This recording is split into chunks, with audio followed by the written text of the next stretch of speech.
Existe uma pergunta que atormenta físicos teóricos nas madrugadas silenciosas dos laboratórios. Uma questão que aparece sussurrada nos corredores do Instituto Nacional de Pesquisas Espaciais, mas que raramente chega aos livros didáticos que você estudou na escola. Essa pergunta não é sobre buracos negros, não é sobre a origem do universo, não é sobre viagens no tempo. É algo muito mais perturbador e ao mesmo tempo fascinante. O simples ato de você pensar neste exato momento está aumentando a entropia do universo de uma forma mensurável e irreversível, e existe um limite físico para quantos pensamentos a humanidade ainda poderá ter antes que o cosmos chegue a um estado onde pensar se torne literalmente impossível. Enquanto 99% das pessoas acredita que consciência é algo místico, separado das leis da física, algo intangível que não pode ser medido ou quantificado, os neurocientistas e físicos que realmente mergulham fundo nessa questão descobriram algo completamente diferente. Algo que muda radicalmente nossa compreensão sobre quem somos e qual nosso lugar neste universo. Imagine João, um estudante de física da USP, sentado na biblioteca às 3 da manhã, tentando entender equações de termodinâmica para a prova do dia seguinte. Ele está concentrado, neurônios disparando em sequências precisas, sinapses se conectando, neurotransmissores atravessando microscópicos espaços entre células nervosas. O que João não percebe é que cada pensamento que atravessa sua mente naquele momento tem um custo físico real. Não estamos falando de metáforas poéticas sobre energia mental ou força de vontade. Estamos falando de física pura e dura, de termodinâmica aplicada ao funcionamento cerebral. Cada vez que João processa uma informação, cada vez que uma memória é acessada, cada vez que ele resolve um problema matemático, seu cérebro está consumindo energia, e essa energia não desaparece simplesmente. Ela se transforma em calor, em radiação infravermelha que escapa do seu corpo, em desordem molecular que se espalha pelo ambiente. A segunda lei da termodinâmica, uma das leis mais fundamentais e inquebráveis de toda a física, estabelece que em qualquer sistema fechado, a entropia sempre aumenta. Entropia é uma medida de desordem, de aleatoriedade, de quanto a energia útil e organizada se degrada em energia dispersa e inutilizável. E aqui está o ponto crucial que a maioria das pessoas nunca considerou. Pensamento é um processo físico que obedece essa lei implacável. Quando você pensa, você está criando ordem dentro do seu cérebro, organizando informações, criando padrões neurais estruturados.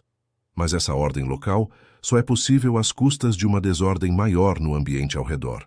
O calor que seu cérebro libera, a energia que se dissipa, isso é entropia sendo despejada no universo. Pesquisadores do Laboratório Nacional de Astrofísica fizeram cálculos que mostram algo impressionante. Um cérebro humano ativo, processando informações complexas, produz aproximadamente 20 watts de potência térmica constante, o equivalente a uma lâmpada LED brilhante, queimando continuamente dentro da sua cabeça. Mas existe algo ainda mais profundo e perturbador nessa história, algo que vai muito além de simplesmente dizer que pensar produz calor. Os físicos teóricos que trabalham com cosmologia e termodinâmica de longo prazo descobriram que o universo está caminhando inexoravelmente em direção a um estado final chamado morte térmica, um momento distante no futuro cósmico, quando toda a energia utilizável terá se dissipado, quando todas as estrelas terão se apagado, quando toda a matéria terá decaído ou se espalhado tão finamente pelo espaço que nenhuma estrutura complexa poderá mais existir. E aqui está a revelação que poucos divulgadores científicos ousam mencionar claramente. Existe um momento específico nessa linha temporal cósmica, um ponto de não retorno, quando a temperatura do universo terá caído tanto, quando o espaço terá se expandido tanto, que o ato de pensar um único pensamento adicional produzirá mais entropia do que o ambiente consegue absorver. Naquele momento, qualquer ser consciente que tente processar uma informação, que tente ter um pensamento, será literalmente consumido pelo calor residual, que seu próprio cérebro não conseguirá dissipar. o pensamento em si se tornará fisicamente impossível. Pense na magnitude dessa afirmação por um momento. Não estamos falando de uma limitação tecnológica que pode ser superada com engenharia mais avançada. Não estamos falando de um problema biológico que pode ser resolvido com evolução ou modificação genética. Estamos falando de uma limitação fundamental imposta pelas leis da termodinâmica, tão absoluta quanto a impossibilidade de viajar mais rápido que a luz ou de criar energia do nada. A consciência, esse fenômeno extraordinário que permite ao universo observar a si mesmo, que permite que padrões de matéria se tornem autoconscientes e questionem sua própria existência, é contingente ao estado térmico do cosmos. Consciência só pode existir durante uma janela temporal específica na história do universo, uma janela que eventualmente se fechará para sempre. Mas a pergunta que realmente tira o sono dos físicos teóricos não é simplesmente quando esse limite será atingido.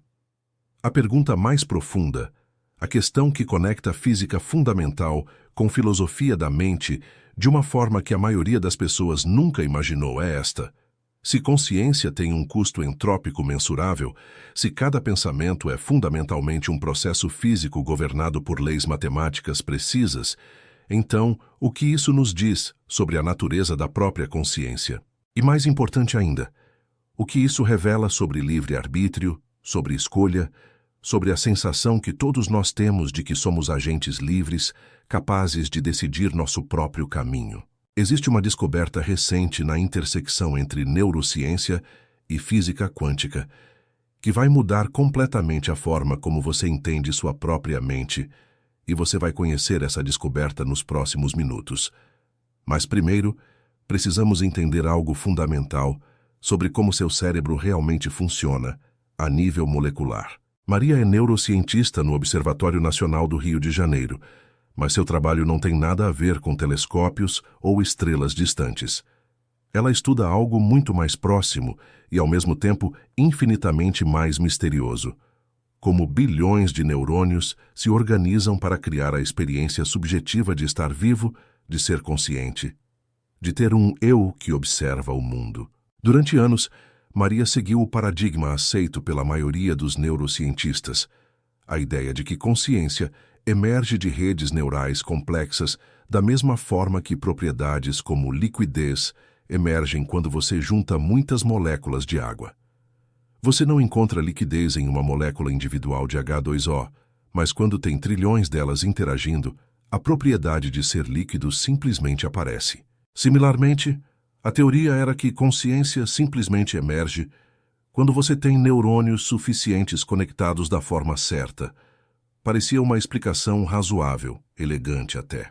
Mas em 2023, uma série de experimentos realizados colaborativamente entre a UFRGS e o MIT começou a revelar algo que não se encaixa perfeitamente nesse modelo simples de emergência. Os pesquisadores estavam estudando o momento exato em que a consciência liga durante procedimentos de anestesia. Aquele instante preciso quando uma pessoa passa de inconsciente para consciente. Usando técnicas avançadas de imageamento cerebral, combinadas com medições de atividade elétrica em escalas nanoscópicas, eles descobriram que a transição não é gradual como esperado. Não é como uma luz sendo acesa lentamente através de um dimmer. É mais parecido com uma transição de fase, como quando água líquida congela instantaneamente quando atinge 0 graus Celsius. Em um momento você tem trilhões de moléculas se movendo livremente. No próximo momento, você tem uma estrutura cristalina sólida. A consciência parece funcionar de forma similar, aparecendo abruptamente quando certas condições específicas são satisfeitas no cérebro. O que torna isso ainda mais intrigante é que essas transições de fase em física estão sempre associadas a algo chamado quebra de simetria. Quando água congela, a simetria do líquido, onde todas as direções são equivalentes, é quebrada para formar cristais com orientações específicas. Alguns físicos teóricos, incluindo um grupo de pesquisadores brasileiros liderados por um professor da UFMG, cujos papers estão causando debates acalorados nas conferências internacionais, propõem que consciência pode envolver uma quebra de simetria similar em nível quântico dentro do cérebro. Não estamos falando sobre a controversa teoria de Roger Penrose sobre computação quântica em microtúbulos, que a maioria dos físicos considera improvável devido à decoerência térmica. Estamos falando de algo mais sutil, sobre como estados quânticos coletivos de grandes populações de moléculas podem influenciar processamento neural de formas que ainda não compreendemos completamente. Enquanto a maioria das pessoas pensa que mecânica quântica só importa em escalas microscópicas, em átomos individuais e partículas subatômicas, os físicos que realmente trabalham com sistemas quânticos sabem que efeitos quânticos podem se manifestar em escalas muito maiores sob condições específicas. Supercondutividade, onde a eletricidade flui sem resistência, é um fenômeno quântico que ocorre em pedaços macroscópicos de material. Condensados de Bose-Einstein, onde milhões de átomos se comportam como uma única entidade quântica, são outro exemplo. A questão não é se mecânica quântica está envolvida no funcionamento cerebral, porque obviamente está, já que tudo no universo em última instância obedece leis quânticas. A questão real é se efeitos especificamente quânticos, coisas como superposição e emaranhamento, desempenham um papel funcional essencial na geração de consciência, ou se o cérebro pode ser adequadamente descrito por física clássica para todos os propósitos práticos. Aqui está onde as coisas ficam realmente interessantes, onde a ciência de ponta diverge completamente do que você aprendeu em livros de biologia do ensino médio.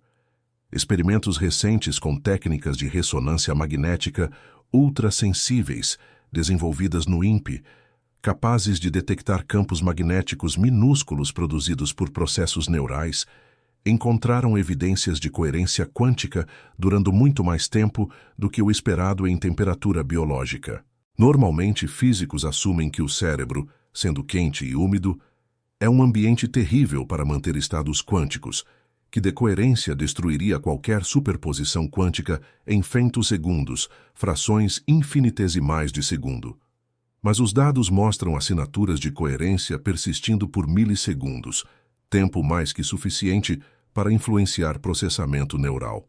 Como isso é possível? Ninguém sabe com certeza ainda, mas uma teoria promissora envolve proteção topológica, a mesma física que protege qubits em computadores quânticos de próxima geração. Agora você pode estar se perguntando, por que isso importa? Por que deveríamos nos preocupar se consciência envolve efeitos quânticos ou não? A resposta tem implicações profundas sobre livre-arbítrio e determinismo. Na física clássica pré-quântica, o universo era como um relógio gigante perfeitamente determinístico. Se você conhecesse a posição e velocidade de cada partícula no universo em um dado momento, poderia em princípio calcular todo o futuro e todo o passado com certeza absoluta. Cada decisão que você pensa que está tomando livremente já estaria predeterminada desde o Big Bang, inevitavelmente seguindo das leis da física e das condições iniciais. Não haveria espaço para escolha genuína, para agência real, para livre-arbítrio no sentido filosófico tradicional.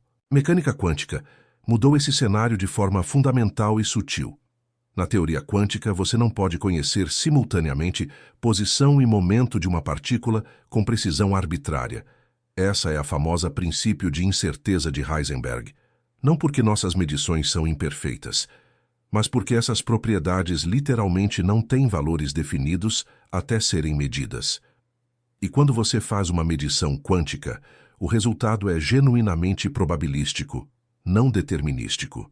Você pode calcular a probabilidade de obter um resultado específico com precisão extraordinária, mas não pode prever com certeza qual resultado você vai obter em uma medição individual. Isso introduz uma aleatoriedade fundamental na estrutura do universo.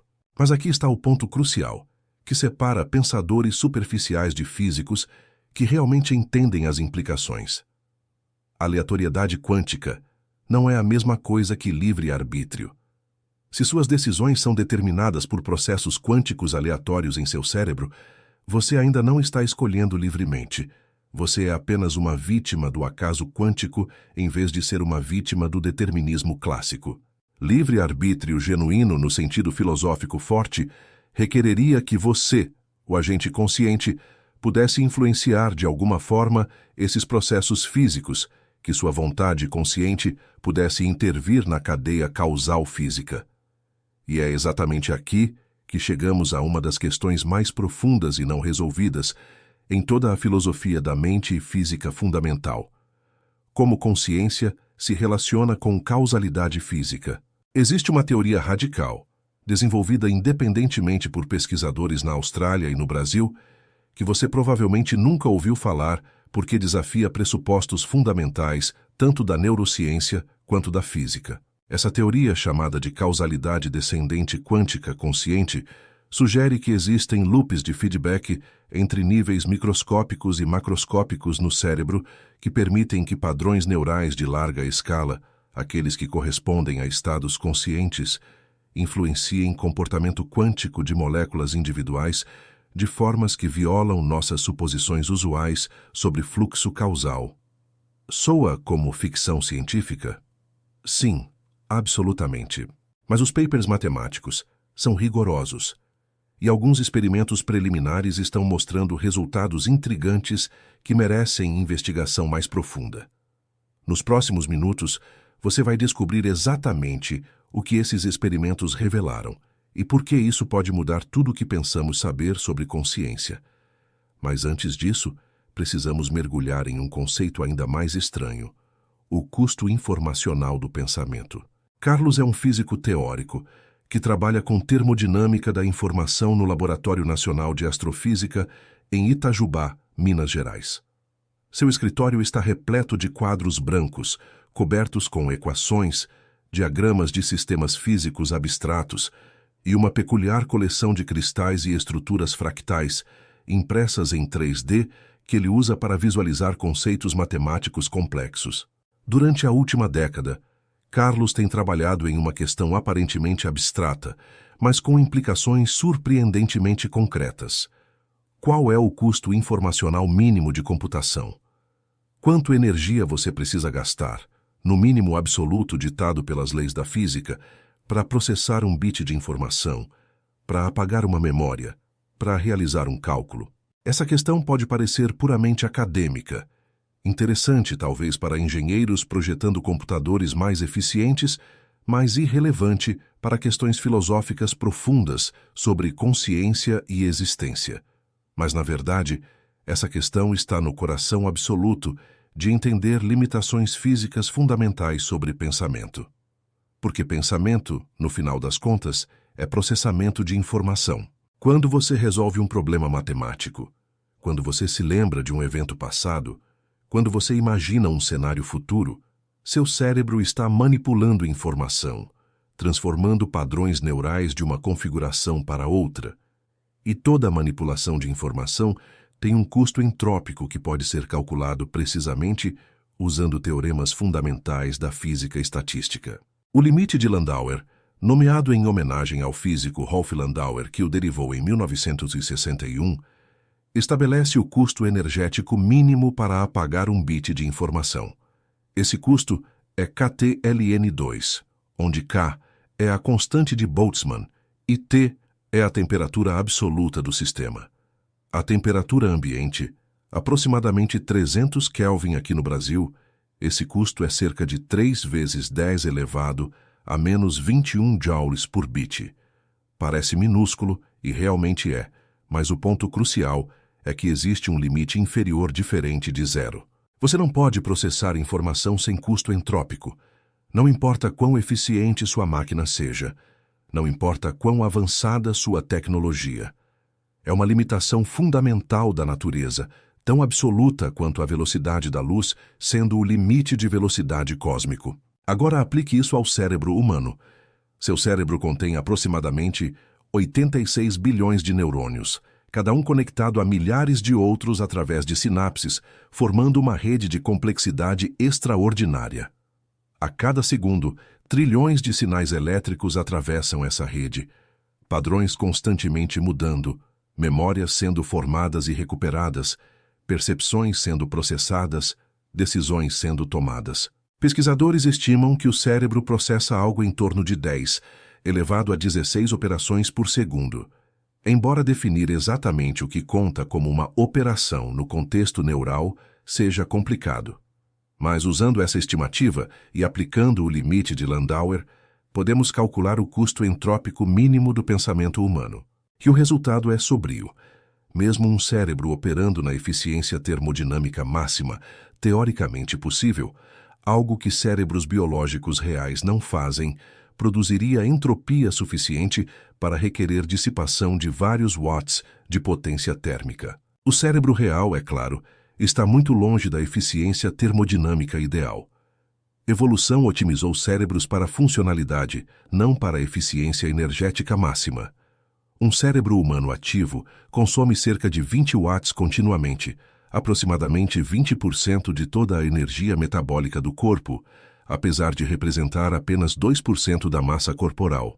Se o estádio do Maracanã estivesse completamente cheio de pessoas, pensando ativamente, assistindo a uma partida de futebol, torcendo, processando informação visual e auditiva complexa, o calor coletivo produzido por todos aqueles cérebros seria suficiente para aquecer vários apartamentos durante um inverno frio em Porto Alegre.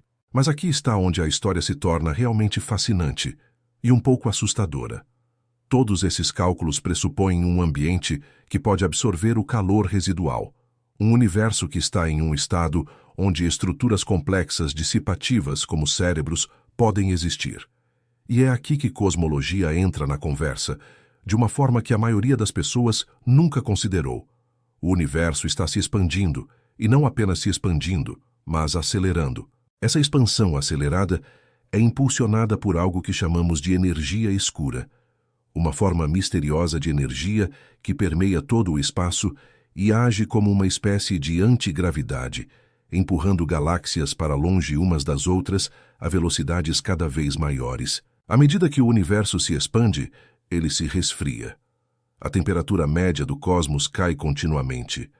Hoje, a temperatura do espaço intergaláctico, medida pela radiação cósmica de fundo em micro-ondas, detectada por observatórios como o telescópio SOAR no Chile, onde o Brasil tem participação significativa, é cerca de 2,7 Kelvin, apenas alguns graus acima do zero absoluto. Daqui a trilhões de anos, essa temperatura terá caído para valores ainda mais próximos de zero. Estrelas terão queimado todo o seu combustível nuclear, buracos negros terão evaporado através da radiação Hawking, e o universo será um lugar imensamente vazio, escuro e frio. E aqui está a implicação devastadora, mas inevitável. À medida que a temperatura do universo cai, o limite de Landauer também cai. O custo energético mínimo de processar um bit de informação diminui com a temperatura. Você pensaria que isso é bom, que significa que você pode processar mais informação com menos energia. E, em certo sentido, você está certo. Mas há um problema. À medida que a temperatura cai, também cai a eficiência com que você pode converter energia de uma forma para outra. A eficiência com que você pode extrair trabalho útil de diferenças de temperatura. Essa eficiência é dada pela eficiência de Carnot, e ela é diretamente proporcional à diferença de temperatura disponível. Em um universo frio e uniforme, aproximando-se de uma temperatura única universal próxima do zero absoluto, não há diferenças de temperatura significativas para explorar. O resultado final é que existe um momento, distante no futuro cósmico, mas calculável usando as leis conhecidas da física, quando a temperatura do universo terá caído tanto que o custo entrópico de um único pensamento adicional excederá a capacidade do ambiente de absorver essa entropia. Pensar literalmente queimará você, não em um sentido metafórico, mas em um sentido termodinâmico preciso. Qualquer estrutura complexa que tente processar informação nesse ambiente produzirá calor residual que não pode ser dissipado, levando a um aumento descontrolado de temperatura interna, até que a estrutura seja destruída. Consciência, naquele ponto, se torna fisicamente impossível. Se você está fascinado por esse universo que não para de nos surpreender, por essas conexões profundas entre física fundamental e questões filosóficas sobre consciência e existência, se inscreva no canal agora. Deixe um comentário contando qual mistério sobre consciência e física mais te intriga. Qual pergunta te tira o sono? Estamos construindo uma comunidade de pessoas curiosas que querem entender os grandes enigmas da realidade, que não se contentam com respostas superficiais, que querem mergulhar fundo nas implicações mais estranhas e maravilhosas do que a ciência descobriu sobre nós mesmos e sobre o cosmos. Você faz parte dessa jornada de descoberta conosco. Mas voltando à nossa história, existe algo ainda mais perturbador sobre essa limitação futura da consciência. Não é apenas que seres conscientes do futuro distante não poderão pensar. É que nós, aqui e agora, estamos vivendo em um momento extraordinariamente especial na história cósmica. Estamos vivendo durante a breve janela temporal, em termos de escalas cosmológicas, quando consciência é possível. Quando estrelas ainda brilham, quando planetas ainda orbitam, quando a temperatura do universo está na faixa estreita que permite estruturas complexas, como cérebros existirem e funcionarem.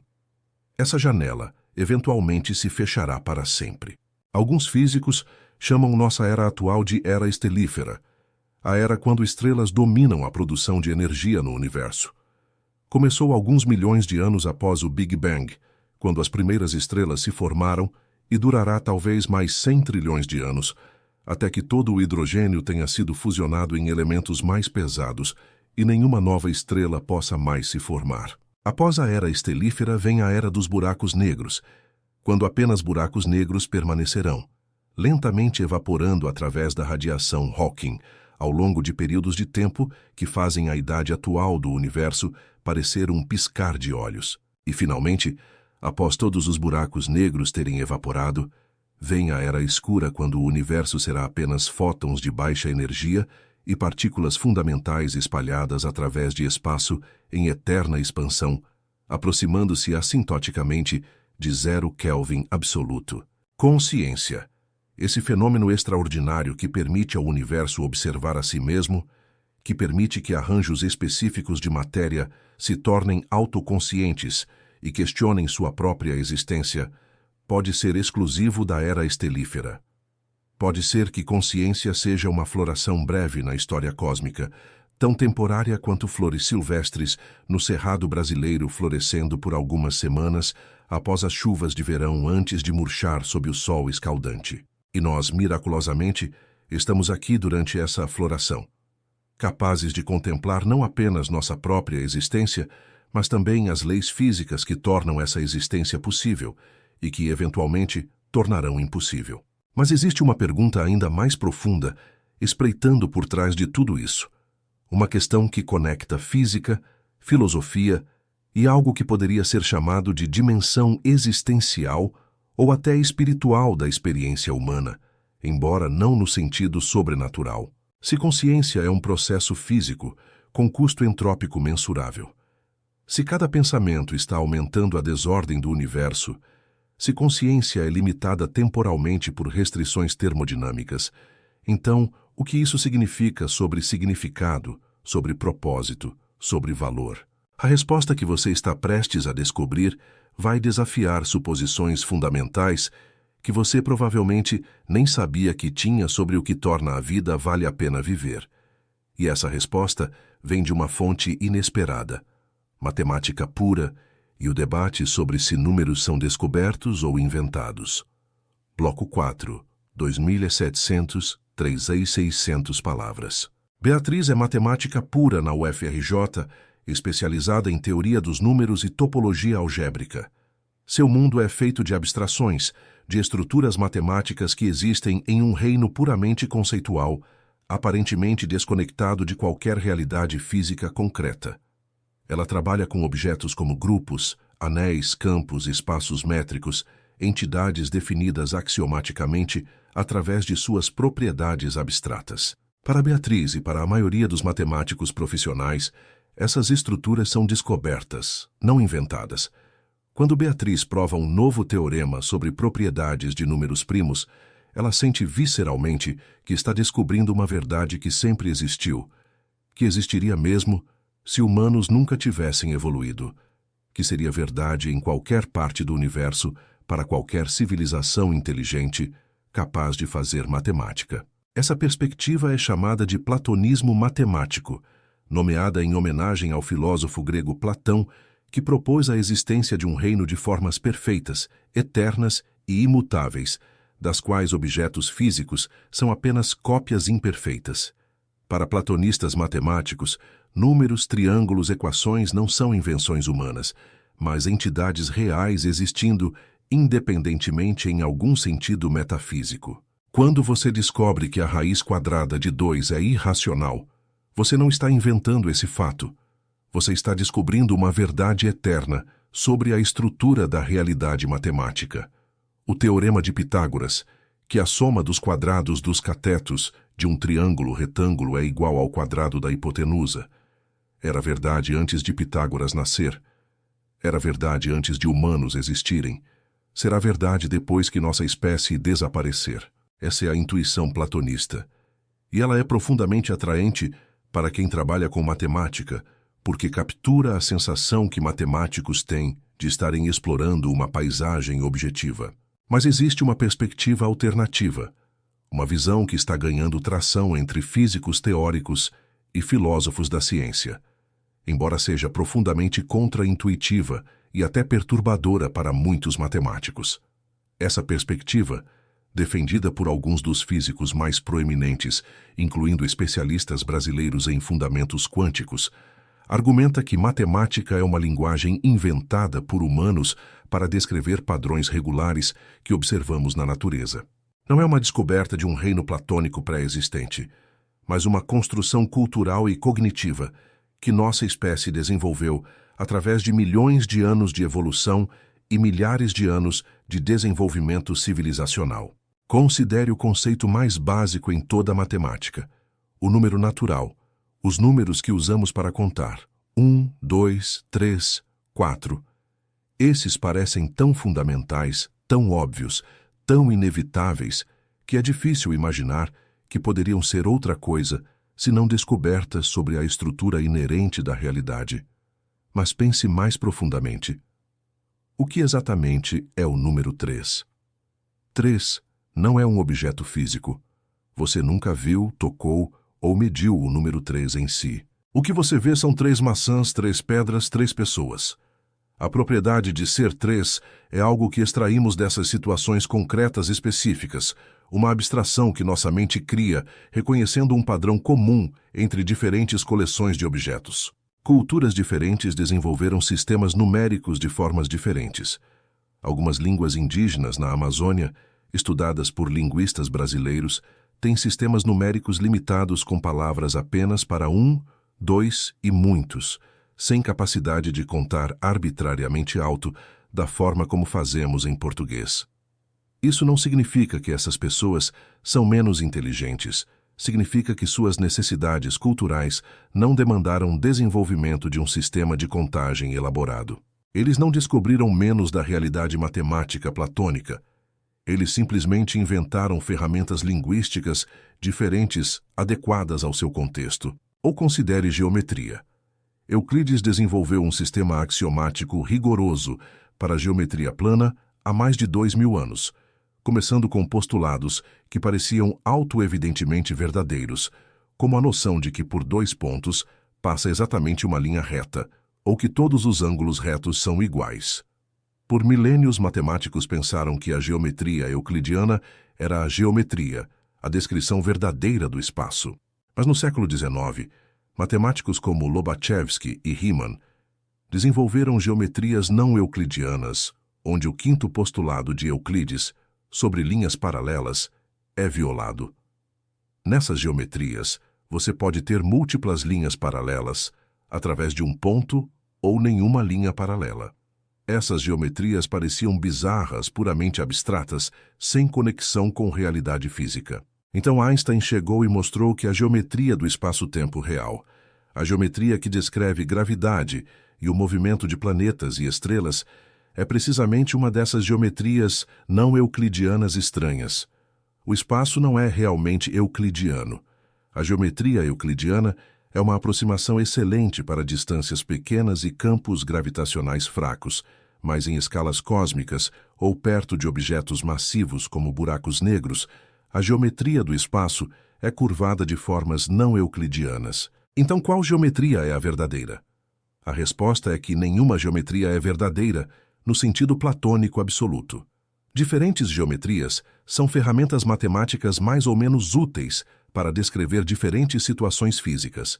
Nós inventamos essas geometrias e então descobrimos que algumas delas descrevem a natureza melhor que outras em contextos específicos. Aqui está onde isso se conecta de volta à consciência e existência de forma profunda.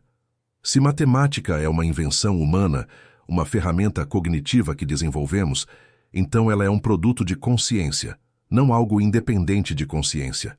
E isso significa que todos esses teoremas, todas essas verdades matemáticas, que parecem tão eternas e imutáveis, eles só existem enquanto existirem mentes capazes de compreendê-los.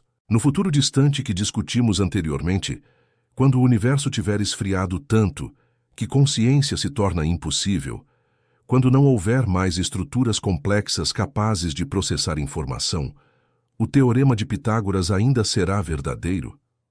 Onde exatamente ele estará se não houver mentes para entendê-lo, para conceitualizá-lo, para reconhecer sua verdade? Para um platonista matemático, essa pergunta tem uma resposta óbvia. Claro que o teorema de Pitágoras ainda será verdadeiro, porque sua verdade é independente de qualquer mente. Ele existe no reino platônico eterno, não afetado pelo estado físico do universo. Mas para quem vê matemática como invenção, como construção mental, essa pergunta expõe algo profundo. Sem mentes, sem consciência, sem estruturas capazes de processar informação e reconhecer padrões, toda a estrutura da matemática, todos os teoremas, todas as verdades, deixam de existir em qualquer sentido significativo. Eles não estão em algum lugar, esperando para serem redescobridos. Eles simplesmente não são, da mesma forma que músicas não existiam antes de haver mentes para concebê-las e ouvidos para escutá-las. Rafael, um colega de Beatriz especializado em filosofia da matemática, argumenta vigorosamente contra ela em seminários departamentais acalorados na UFRJ. Ele diz: Beatriz, você está confundindo a expressão de verdades matemáticas com as verdades em si. Sim, nós humanos desenvolvemos linguagem matemática, notação simbólica, sistemas axiomáticos específicos. Essas são claramente invenções culturais. Mas as verdades que essas ferramentas expressam são descobertas. Triângulos retângulos tinham a propriedade descrita pelo teorema de Pitágoras bilhões de anos antes de vida evoluir na Terra. Essa propriedade não veio a existir quando Pitágoras a provou. Ela sempre existiu e sempre existirá, independentemente de mentes. Mas a resposta de Rafael se baseia em uma suposição que ele não examinou suficientemente. A suposição de que triângulos são objetos reais, com propriedades independentes de mentes. E aqui está o ponto crucial que separa essas duas perspectivas. Não existem triângulos perfeitos no mundo físico. Você pode desenhar aproximações de triângulos, criar objetos que são triangulares dentro de certa precisão, mas cada triângulo físico real é composto de átomos que têm estrutura interna, bordas que são fuzzy em nível quântico, ângulos que não são exatamente retos medidos com precisão infinita. O triângulo perfeito é uma idealização, um conceito mental. E a pergunta é: esse conceito existe independentemente de mentes para concebê-lo? A resposta a essa pergunta tem implicações surpreendentes para como entendemos consciência e significado. Se matemática, essa ferramenta mais poderosa que já desenvolvemos para entender o universo, é em última análise uma construção mental. Então isso revela algo profundo sobre a relação entre mente e realidade. Nós não somos apenas observadores passivos de um universo matemático pré-existente. Somos participantes ativos, criando as estruturas conceituais, através das quais compreendemos e descrevemos o que observamos. E essas estruturas, por mais poderosas e precisas que sejam, são contingentes, dependentes da existência de consciência. Isso pode soar como está diminuindo a importância da matemática, tornando-a menos real ou menos valiosa. Mas considere outra analogia. Linguagem é claramente uma invenção humana. Português, inglês, mandarim, essas são ferramentas comunicativas que desenvolvemos. Mas o fato de linguagem ser inventada não a torna menos real ou menos importante. Linguagem permite nos expressar pensamentos complexos, compartilhar conhecimento através de gerações, coordenar em escalas de milhões de pessoas. Linguagem literalmente transformou o que significa ser humano. Similarmente, matemática, mesmo sendo uma invenção, é extraordinariamente poderosa e real em seus efeitos. Permite-nos entender e manipular a natureza de formas que seriam impossíveis de outra forma. E aqui está uma implicação ainda mais profunda. Se matemática é uma invenção humana que descreve padrões na natureza com extraordinária precisão, isso levanta a questão: por que funciona tão bem? Por que nossas abstrações matemáticas, desenvolvidas em mentes de primatas evoluídos em savanas africanas, descrevem o comportamento de partículas subatômicas, a expansão do universo, a curvatura do espaço-tempo? Esse é o famoso problema da eficácia irracional da matemática, identificado pelo físico Eugene Wigner. Como é possível que matemática, aparentemente um jogo formal de símbolos, seguindo regras arbitrárias, mapeia tão perfeitamente em estrutura da realidade física? A resposta que físicos antiplatonistas propõem é elegante e, ao mesmo tempo, humilhante. Nós evoluímos para reconhecer padrões na natureza, porque reconhecimento de padrões ajudou sobrevivência. Nossos ancestrais que podiam identificar padrões sazonais, padrões no comportamento animal, padrões de causa e efeito, esses ancestrais sobreviveram e reproduziram mais eficazmente. Então é claro que as ferramentas conceituais que desenvolvemos, incluindo matemática, descrevem natureza bem. Nós construímos essas ferramentas especificamente para esse propósito, através de gerações de observação e refinamento. Mantivemos as partes que funcionavam, descartamos ou revisamos partes que não funcionavam. Matemática efetiva porque a fizemos para ser efetiva através de processo iterativo de tentativa e erro, estendendo-se por séculos. E isso nos traz de volta à questão central sobre significado e propósito em um universo físico. Se consciência é física, se matemática é inventada não descoberta, se tudo que pensamos ser eterno e independente de nós é na verdade contingente em existência de mentes, então o que isso significa sobre valor, sobre significado, sobre por que qualquer coisa importa? Existe uma resposta a essa pergunta que vem de direção completamente inesperada. Uma resposta que envolve entendendo natureza de livre-arbítrio ou falta dele de forma muito mais profunda do que você provavelmente imaginou. E você vai descobrir exatamente essa resposta nos próximos minutos. Mas primeiro precisamos confrontar algo ainda mais perturbador: a possibilidade de que você nunca realmente fez uma escolha livre em toda a sua vida. Pedro acorda todas as manhãs às 6 horas, toma café, decide que roupa vestir, escolhe qual rota tomar para o trabalho no Instituto de Física da USP, opta por almoçar no restaurante universitário ou trazer comida de casa. Ao longo do dia, ele faz centenas de decisões, algumas triviais, outras mais importantes. Ele sente visceralmente que está fazendo escolhas livres, que poderia ter decidido de forma diferente, que é o agente consciente no controle de suas ações. Essa sensação de agência, de ser um tomador livre de decisões, é uma das experiências subjetivas mais fundamentais e aparentemente inegáveis da consciência humana. Mas existe um conjunto crescente de evidências neurocientíficas e argumentos da física fundamental que sugerem algo profundamente perturbador. Essa sensação de livre-arbítrio pode ser completamente ilusória. Os experimentos mais famosos nessa área foram conduzidos pelo neurocientista Benjamin Libet na década de 1980, mas pesquisas mais recentes, usando técnicas de imageamento cerebral muito mais sofisticadas, incluindo trabalhos realizados no Brasil em colaboração com institutos alemães e americanos, revelaram padrões ainda mais impressionantes. Quando você pede a alguém para fazer uma escolha simples e espontânea, algo como decidir apertar um botão com a mão esquerda ou direita, quando sentirem vontade, você pode detectar atividade neural específica que prediz qual escolha a pessoa fará até 7 segundos antes da pessoa conscientemente sentir que tomou a decisão. Deixe isso penetrar por um momento. 7 segundos completos antes de você sentir que está decidindo livremente.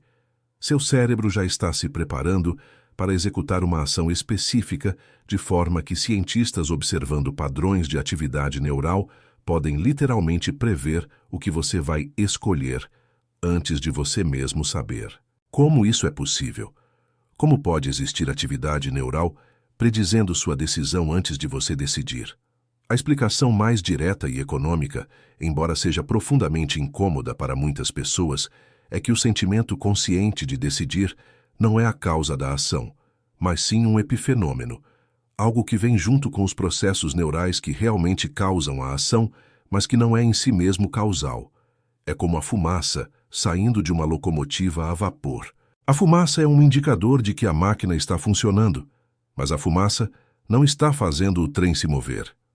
Similarmente, a experiência consciente de tomar uma decisão é um indicador de que certos processos neurais estão ocorrendo, mas não é o que está realmente causando seus músculos a se moverem. Agora você pode objetar, mas eu definitivamente posso mudar minhas ações através da deliberação consciente. Se estou prestes a comer um doce, mas então conscientemente penso sobre minha dieta e decido não comer, isso mostra que pensamento consciente está causando mudança de comportamento. E superficialmente esse argumento parece convincente, mas escave mais fundo.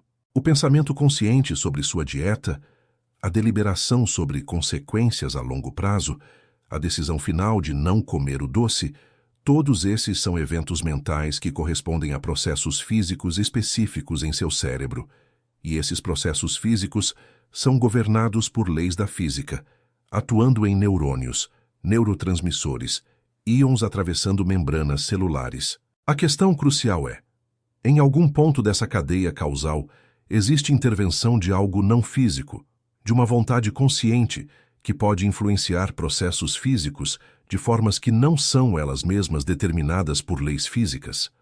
Se você acredita em dualismo, a ideia de que mente e matéria são substâncias fundamentalmente diferentes, então talvez sim. Mas dualismo enfrenta o devastador problema da interação. Como exatamente algo não físico interage com algo físico? Em que ponto no cérebro a vontade não física entra na cadeia causal física? E por que danos físicos ao cérebro, como traumatismo craniano ou doenças neurodegenerativas, afetam tão dramaticamente personalidade, capacidades cognitivas, tomada de decisão, se a mente é realmente uma substância separada não física? Se você rejeita dualismo, como a vasta maioria dos neurocientistas e físicos fazem, então você está comprometido com fisicalismo, a ideia de que processos mentais são processos físicos. E se processos mentais são processos físicos, então eles são governados por leis da física. E aqui está onde o argumento contra livre-arbítrio se torna muito forte. Se suas decisões emergem de estados cerebrais, e estados cerebrais são determinados por leis da física, atuando em partículas e campos que compõem seu cérebro, então você não tem controle definitivo sobre suas decisões. Você não escolheu a configuração inicial de partículas em seu cérebro no momento do nascimento. Você não escolheu as leis da física que governam como essas partículas evoluem com o tempo. Você não escolheu os inputs sensoriais que seu cérebro recebeu ao longo da vida, moldando conexões sinápticas. E se você não controlou nenhuma dessas coisas, em que sentido você controla as decisões que emergem desses processos? Mas espere, você pode dizer: e quanto à mecânica quântica? Não discutimos antes que mecânica quântica introduz aleatoriedade genuína no universo, que resultados de medições quânticas são probabilísticos não determinísticos. Isso não salva livre-arbítrio, introduzindo indeterminismo na física? A resposta curta é não. A resposta longa é que existem duas formas de determinismo na física, e nenhuma delas fornece espaço para livre-arbítrio no sentido forte que a maioria das pessoas quer. Na física clássica pré-quântica, determinismo significava isto: dê-me o estado completo do universo agora, posição e momento de cada partícula, e eu posso usar as leis da física para calcular o estado do universo em qualquer tempo futuro ou passado, com precisão absoluta. O futuro está completamente determinado pelo presente, mais as leis da física. Não há espaço para genuína novidade, para escolha real, para alternativas que poderiam ter sido. Se você pudesse rebobinar o universo para um estado anterior e deixar rodar de novo, tudo aconteceria exatamente da mesma forma. Mecânica quântica mudou isso, mas de uma forma que não ajuda livre-arbítrio. Na mecânica quântica, você não pode conhecer simultaneamente posição e momento com precisão arbitrária. Essa é a relação de incerteza de Heisenberg. E quando você faz uma medição, o resultado é genuinamente probabilístico. Você pode calcular a probabilidade de obter cada resultado possível com extraordinária precisão, mas não pode prever com certeza qual resultado você obterá em uma medição individual. Se você rebobinasse o universo e rodasse de novo, você poderia obter resultados diferentes em eventos quânticos. Mas aqui está o ponto crucial. Essas probabilidades são determinadas. A função de onda, o objeto matemático que descreve completamente um sistema quântico, evolui deterministicamente de acordo com a equação de Schrödinger. É só quando você faz uma medição que colapso probabilístico acontece. E essas probabilidades são fixadas pelas leis da mecânica quântica. Você não pode influenciá-las através de vontade ou escolha. Então, na mecânica quântica, você tem determinismo probabilístico, em vez de determinismo absoluto. As leis determinam probabilidades em vez de resultados específicos, mas ainda é determinismo em um sentido importante. E mais fundamentalmente, mesmo se processos quânticos aleatórios estão envolvidos em processos neurais que subjazem decisões, a aleatoriedade não é livre-arbítrio. Se suas decisões são parcialmente determinadas por eventos quânticos aleatórios em seu cérebro, você ainda não está escolhendo livremente. Você é apenas uma vítima do acaso quântico, em vez de uma vítima do determinismo clássico. Para ter livre-arbítrio genuíno no sentido filosófico forte, você precisaria de algo além de determinismo e além de aleatoriedade. Você precisaria que o você consciente, o agente, pudesse influenciar processos físicos de formas que não são elas mesmas determinadas por leis físicas ou aleatoriedade. E ninguém conseguiu articular de forma coerente o que isso significaria ou como poderia funcionar. Juliana é filósofa na UFMG, especializada em livre-arbítrio e responsabilidade moral. Ela passou anos estudando todos os argumentos, todas as tentativas de salvar livre-arbítrio da ameaça do fisicalismo e determinismo. E sua conclusão, compartilhada por muitos, mas não todos os filósofos contemporâneos trabalhando nessa área, é que livre-arbítrio no sentido libertário forte, a ideia de que você poderia genuinamente ter feito diferente, dado exatamente o mesmo estado cerebral e as mesmas circunstâncias, provavelmente não existe. Mas Juliana não acha isso depressivo ou nihilista. Na verdade, ela argumenta que abandonar livre-arbítrio libertário tem consequências morais e práticas profundamente positivas. Primeiro, elimina a base para certas formas de culpa e ressentimento. Se pessoas não têm controle definitivo sobre suas ações, se suas decisões emergem de estados cerebrais que elas não escolheram moldados por genética que elas não escolheram e experiências que elas não escolheram, então raiva moral pura, o sentimento de que alguém merece sofrer porque fizeram algo errado, começa a parecer inadequada. Você ainda pode ter consequências para comportamento prejudicial, ainda pode isolar pessoas perigosas, ainda pode tentar modificar comportamento através de incentivos. Mas a vingança pura, o desejo de fazer alguém sofrer porque escolheram fazer mal, isso perde justificação. E Juliana argumenta que isso poderia transformar sistemas de justiça criminal, mudando o foco de punição retributiva para reabilitação e proteção da sociedade. Segundo, aumenta a compaixão. Se você realmente entende que todo mundo está fazendo o melhor que consegue, dado o cérebro que tem e as circunstâncias em que se encontram, fica mais fácil ter empatia, mesmo com pessoas cujas ações você deplora. Aquela pessoa que te cortou no trânsito, talvez eles estejam tendo o pior dia da vida deles. Cérebro inundado com cortisol de estresse, incapaz de regular emoções efetivamente naquele momento. Aquilo não desculpa o comportamento, mas fornece compreensão que pode diminuir sua raiva e aumentar sua paciência. Terceiro, e talvez mais surpreendentemente, libera de certos tipos de ansiedade e arrependimento. Se você não poderia genuinamente ter feito diferente, dadas as condições exatas que você estava, então qual o ponto de tortura infinita sobre decisões passadas? Claro, você pode aprender de erros, pode modificar padrões neurais para fazer escolhas melhores no futuro. Mas o tipo de arrependimento tóxico, onde você continuamente se pune por supostas falhas de escolha livre, isso se torna insustentável uma vez que você realmente absorve que livre-arbítrio libertário provavelmente não existe. Compartilhe esse conhecimento com alguém que também se pergunta sobre natureza de consciência e escolha, sobre o que significa ser humano em um universo físico. Juntos, estamos desvendando os maiores enigmas da existência, confrontando verdades que são ao mesmo tempo humilhantes e libertadoras. Esse não é conhecimento que diminui o valor da vida humana. É conhecimento que nos ajuda a ver mais claramente o que realmente somos. Padrões extraordinariamente complexos de matéria e energia temporariamente capazes de autorreflexão.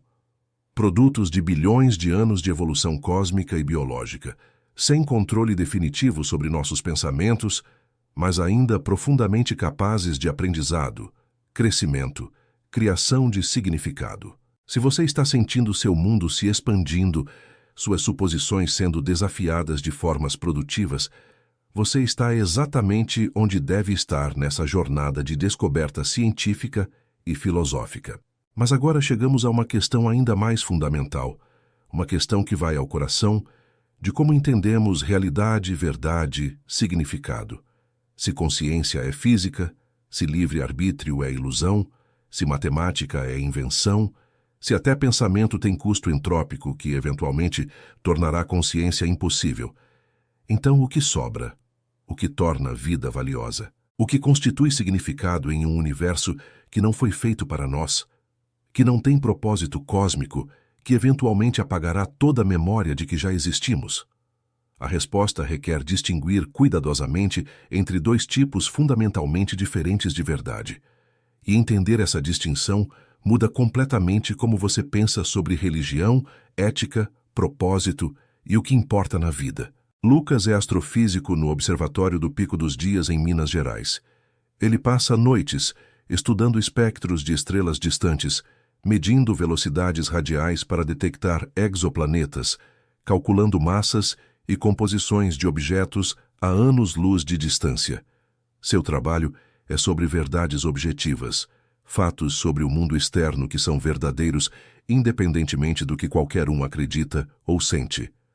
A massa do Sol é aproximadamente 1989 vezes 10 elevado a 30 quilogramas. Essa é uma verdade objetiva. Ela seria verdade mesmo se humanos nunca tivessem evoluído para medi-la. Ela é verdade em São Paulo e em Tóquio e em Marte. Não depende de perspectiva, cultura, opinião.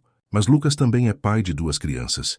E quando ele está em casa longe do observatório, ele não está lidando principalmente com verdades objetivas.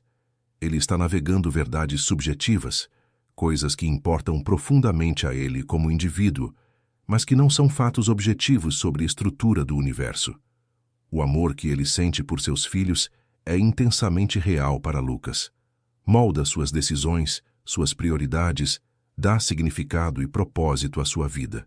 Mas amor não é um objeto físico que você pode medir com um espectrômetro.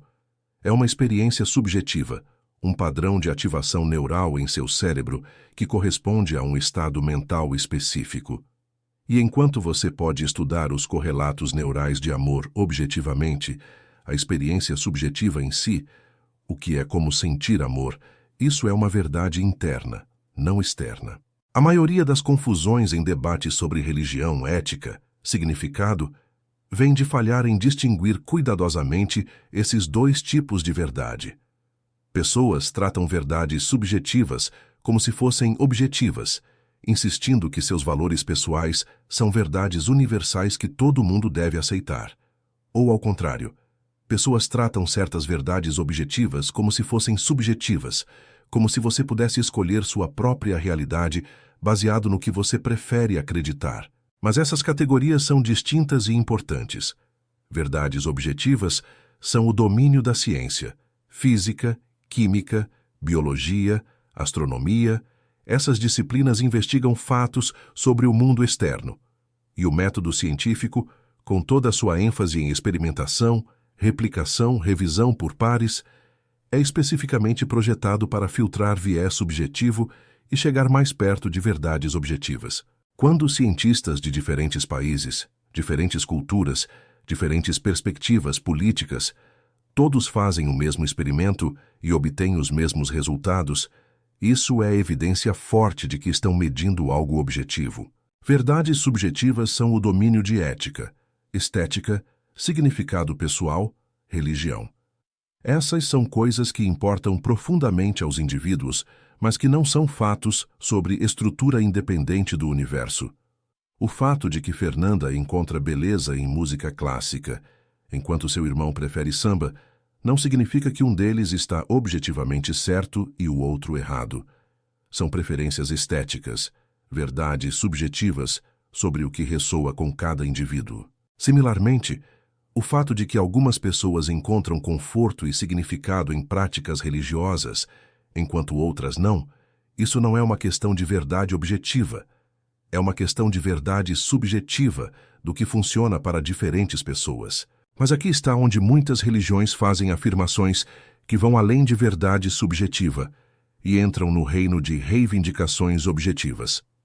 Quando uma religião diz que Deus existe, que Deus criou o universo, que almas sobrevivem morte física, que orações podem afetar eventos no mundo, essas são reivindicações sobre realidade objetiva. Essas são afirmações que, se verdadeiras, deveriam ter consequências detectáveis. E, consequentemente, são afirmações que ciência pode potencialmente investigar. E quando os cientistas investigam, consistentemente não encontram evidência para essas reivindicações objetivas. Não há evidência para almas como entidades separadas do cérebro. Quando o cérebro é danificado, personalidade e memória e capacidades cognitivas são afetadas de formas precisamente previsíveis, baseado em qual região foi danificada. Exatamente o que você esperaria se mente é o que cérebro faz. Não o que você esperaria se mente é uma alma imaterial apenas vagamente conectada ao cérebro. Estudos controlados de eficácia de oração, onde metade dos pacientes recebe oração de intercessão e metade não, consistentemente não mostram efeitos além de placebo. O universo opera de acordo com leis naturais consistentes, sem evidência de intervenção sobrenatural. Isso não significa que religião não tem valor. Significa que o valor de religião está primariamente no reino de verdade subjetiva, não verdade objetiva. Religião pode fornecer comunidade, ritual, narrativas que ajudam pessoas a fazer sentido de suas vidas, conforto diante de mortalidade. Essas são contribuições reais e importantes, mas elas não requerem que as reivindicações factuais de religião sejam objetivamente verdadeiras. Você pode participar de rituais religiosos, fazer parte de comunidade religiosa, encontrar significado em narrativas religiosas, tudo enquanto entendendo que essas são verdades subjetivas, ferramentas psicológicas e sociais, não descrições literalmente precisas de realidade objetiva. E, de fato, muitas pessoas religiosas contemporâneas, particularmente em denominações mais liberais, entendem sua fé precisamente dessa forma. Eles não acreditam literalmente que Deus é um ser sobrenatural que intervém no mundo, mas encontram valor em linguagem e prática religiosa como caminhos para cultivar certas virtudes, conectar com tradição, explorar questões existenciais profundas. O que separa essa abordagem madura de fundamentalismo é precisamente respeito pela distinção entre verdade objetiva e subjetiva. Fundamentalistas insistem que suas verdades subjetivas são objetivas, que seus textos sagrados são literalmente verdadeiros, que todos devem aceitar suas crenças. Essa insistência inevitavelmente leva a conflito, porque diferentes tradições religiosas fazem reivindicações objetivas incompatíveis. Mas se você entende religião como operando primariamente no reino de verdade subjetiva, então diversidade religiosa não é problema. Diferentes tradições podem fornecer diferentes caminhos para pessoas diferentes, cada um válido dentro de seu próprio contexto, sem necessitar que um seja objetivamente correto e os outros objetivamente errados. E isso nos traz à pergunta mais profunda. Em um universo sem propósito objetivo, onde consciência é temporária, onde livre-arbítrio é ilusão, onde religião é ferramenta psicológica não verdade cósmica, como construímos significado? De onde vem propósito? E a resposta perturbadora, mas também libertadora, é que significado não é algo que descobrimos lá fora no universo. Significado é algo que criamos através do que escolhemos valorizar, através do que dedicamos nossas vidas a fazer e ser, através de como tratamos outros, através do que construímos e preservamos e passamos adiante. Você está prestes a descobrir por que esse tipo de significado criado, em oposição a significado cósmico descoberto, é na verdade mais robusto e mais profundo. Mas primeiro, precisamos confrontar a questão mais assustadora de todas, a inevitabilidade da morte e o que ela significa para tudo o que fazemos. Bloco 6, 4.505 e 400 palavras. Hannah é oncologista em um hospital em Porto Alegre. Ela passa seus dias trabalhando com pessoas confrontando sua própria mortalidade, pacientes diagnosticados com câncer avançado, famílias lidando com perda iminente, indivíduos lutando para encontrar significado e paz diante da morte. E através de anos nesse trabalho, Ana observou algo fascinante e contraintuitivo. As pessoas que parecem lidar melhor com mortalidade não são necessariamente aquelas com forte fé religiosa em uma vida após a morte. Algumas pessoas religiosas encontram imenso conforto em suas crenças, certamente. Mas Ana também viu muitos pacientes religiosos aterrorizados, questionando por que Deus permitiria seu sofrimento, ou atormentados por medo de julgamento divino. E por outro lado, ela viu pacientes sem crenças religiosas enfrentando morte com notável equanimidade, até gratidão pelo tempo que tiveram. O que diferencia aqueles que enfrentam morte, bem daqueles que lutam, não é tanto suas crenças metafísicas sobre o que acontece após morte, mas sim sua relação com impermanência durante vida. As pessoas que já internalizaram que tudo é temporário, que mudança é inevitável, que perda faz parte da existência, essas pessoas parecem mais preparadas para aceitar sua própria mortalidade.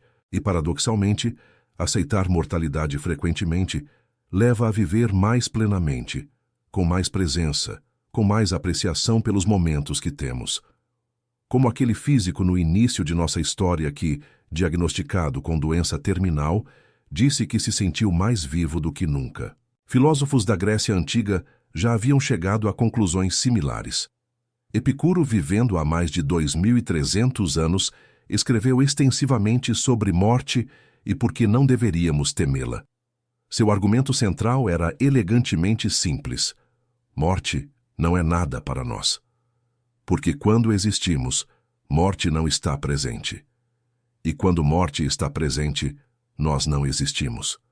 Portanto, morte nunca é algo que experimentamos, nunca é algo que nos acontece em qualquer sentido direto. É uma não-experiência. E você não pode sofrer de uma não-experiência.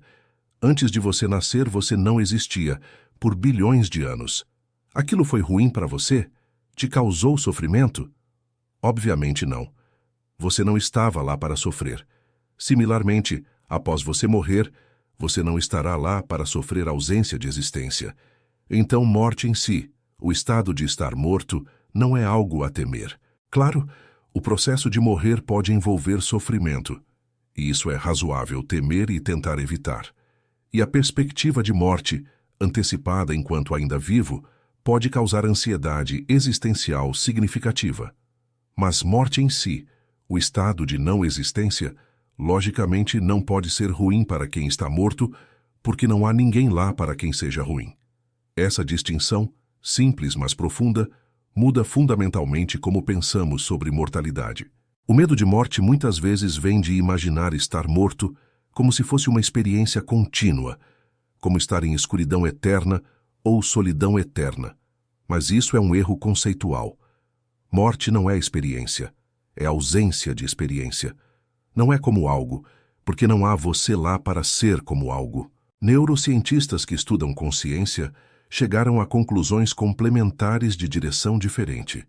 Quando o cérebro para de funcionar, quando a atividade neural cessa, não há mais processamento de informação, não há mais padrões integrados de atividade que constituem consciência. O que quer que você seja, seja lá qual padrão específico de conectividade neural e atividade dinâmica que constitui sua identidade e consciência, isso desaparece. Não vai para algum lugar, não continua em algum reino não físico. Simplesmente para de existir. Da mesma forma que uma onda no oceano eventualmente se dissipa de volta no mar, e você não pergunta para onde a onda foi. Isso é difícil de aceitar porque nossa experiência subjetiva é de continuidade. Você acorda de manhã sentindo como o mesmo você que foi dormir na noite anterior.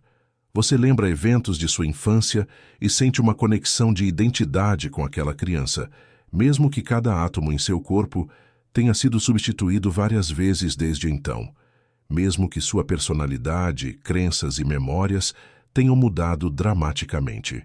Essa ilusão de um eu persistente e imutável é reforçada pela continuidade da memória e pela narrativa que construímos sobre nossas vidas. Mas pesquisas em neurociência e psicologia cognitiva cada vez mais sugerem que esse eu unificado é em grande parte uma construção, uma história que nosso cérebro conta para si mesmo para fazer sentido de experiências diversas e atividade neural distribuída. Existem condições neurológicas que expõem dramaticamente a natureza construída do eu. Pacientes com split brain, cujo corpo caloso, conectando dois hemisférios cerebrais, foi cortado cirurgicamente para tratar epilepsia severa, exibem comportamentos fascinantes que sugerem que os dois hemisférios podem processar informação e tomar decisões independentemente. Em experimentos cuidadosamente projetados, você pode literalmente fazer perguntas ao hemisfério esquerdo e direito separadamente e obter respostas diferentes. Qual é o verdadeiro eu nesses casos? A resposta mais coerente é que não há um eu único e unificado. Há processos neurais distribuídos que normalmente operam de forma suficientemente coordenada para criar ilusão de unidade. Ou considere condições como transtorno dissociativo de identidade, anteriormente chamado de transtorno de personalidade múltipla, onde indivíduos exibem estados de identidade distintos com suas próprias memórias, preferências, padrões de comportamento. Neuroimagem, nesses casos, mostra diferenças reais em padrões de ativação cerebral entre estados de identidade diferentes. Não estamos falando sobre atuação consciente, mas sobre variações genuínas em como o cérebro está funcionando.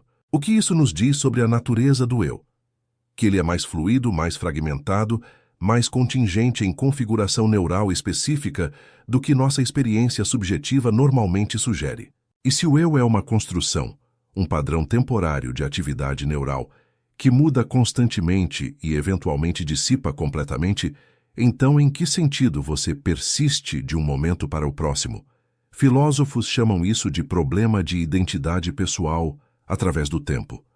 Você aos 40 anos é a mesma pessoa que você aos 10.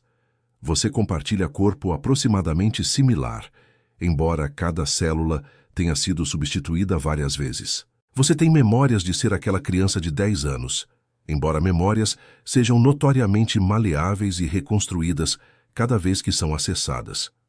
Você mantém algum senso de continuidade psicológica, embora suas crenças, valores, personalidade possam ter mudado dramaticamente. O budismo, séculos antes da neurociência moderna, chegou a insights similares sobre natureza impermanente e construída do eu através de práticas contemplativas. A doutrina central de anatta ou não-eu afirma que não existe eu permanente e imutável, apenas processos em constante mudança. E longe de ser nihilista ou depressivo, budistas tradicionalmente veem essa compreensão como libertadora. Se você se apega à ideia de um eu permanente, você sofre quando inevitavelmente enfrenta mudança e eventual dissolução. Mas se você compreende desde o início que tudo é transitório, que mesmo seu próprio senso de eu é um padrão temporário emergente de processos mais fundamentais, então você pode se relacionar com experiência de forma mais fluida, menos agarrada. Física moderna, vinda de direção completamente diferente, chega a conclusões que ressoam estranhamente com essas ideias contemplativas. Em mecânica quântica, partículas elementares não têm identidade distinta da maneira que objetos clássicos têm. Dois elétrons são completamente indistinguíveis, não apenas difíceis de distinguir, mas fundamentalmente sem propriedades que os diferenciam. Se você troca a posição de dois elétrons em um sistema, não criou uma nova configuração, você tem exatamente o mesmo estado quântico. Elétrons não têm individualidade. E se os blocos de construção fundamentais da matéria não têm identidade persistente, então a identidade de objetos compostos como cérebros e pessoas é claramente uma propriedade emergente, uma conveniência descritiva, não uma característica fundamental da realidade. Em cosmologia, quando estudamos história completa do universo desde Big Bang até eventual morte térmica, seres conscientes aparecem como fenômenos transitórios. Durante a maior parte da história cósmica, não existia consciência. Os primeiros trilhões de anos após o Big Bang foram dedicados a formar primeiras estrelas, sintetizar elementos pesados, evoluir complexidade química necessária para a vida. Que a vasta maioria do futuro do universo, após todas as estrelas terem morrido e consciência se tornado termodinamicamente impossível, também será sem consciência. Consciência é uma fase breve na evolução cósmica, um flash de autorreflexão em um universo que é de outra forma inconsciente. Isso não torna a consciência menos valiosa, mas torna claro que valor não vem de permanência ou centralidade cósmica. Valor vem de algo mais profundo. Ricardo é professor de filosofia na UFRGS, que passou décadas estudando o existencialismo, particularmente as obras de pensadores como Jean-Paul Sartre e Albert Camus, que confrontaram diretamente questões de significado em um universo sem propósito inerente. A conclusão central do existencialismo é que existência precede essência. Não nascemos com natureza pré-definida, com propósito dado. Primeiro existimos, depois definimos nós mesmos através de nossas escolhas e ações. E enquanto podemos questionar se temos livre-arbítrio no sentido metafísico forte, ainda somos os autores de nossas vidas em um sentido importante. Os padrões que criamos, os valores que defendemos, as relações que cultivamos, o trabalho que fazemos, isso constitui quem somos. E aqui está a insight profunda. Significado criado, significado que vem de dentro, é mais robusto que significado imposto de fora.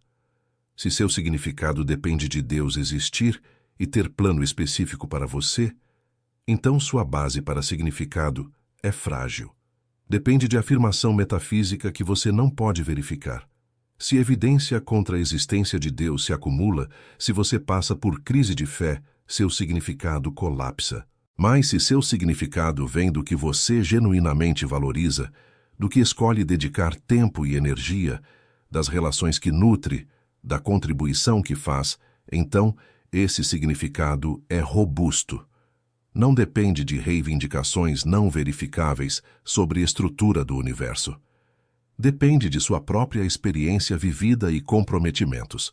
Isso não significa que você pode simplesmente escolher encontrar significado em qualquer coisa arbitrária. Não funciona assim.